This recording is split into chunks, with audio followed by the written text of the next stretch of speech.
再来看美国的财政部昨发布上新的外汇报告，甲台湾、甲中国等来国家列做汇率超强的观察名单。有学者是认为这款名单对咱台湾影响是无大。伊嘛预告讲，刷来美金嘛是阁会增强，新台币嘛是有愈来愈薄的压力。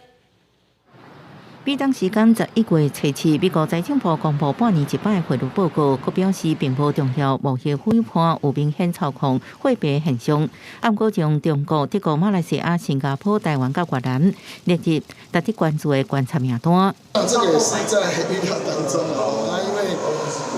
台湾在几个指标里面还是看，比如说出口还是有出超的现象啊，但是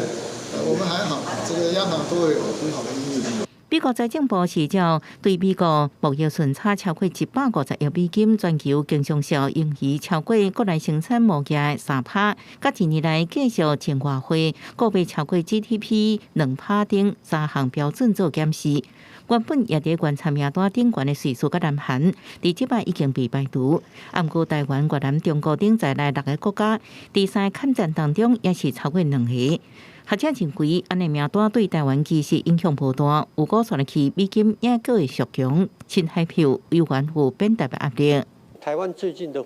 各位可以发现，这2年的汇率上升，上冲下洗，从30几升到27点多，那最近又贬到32.5哦。那这个主要原因当然还是因为美元走强。那韩国今年的话，它贬值幅度没有像过去那么大，美国10年公债殖率就超过5%，所以全球对美元的需求就会增加。哦，那相关的其他的货币就会变。目前还好啦，只是超中国观察名单了，这个影响不大。如果你汇率控制的太离谱的话，只有表面上对出口厂商有好处，但是伤害的却是进口跟一般的民众。学者认为，虽然汇率平稳是央行积极执行，不过绝对不是免有波动，应该爱适时的放手调整，将予台湾为汇率操控的观察名单当中剔除。记者综合报道。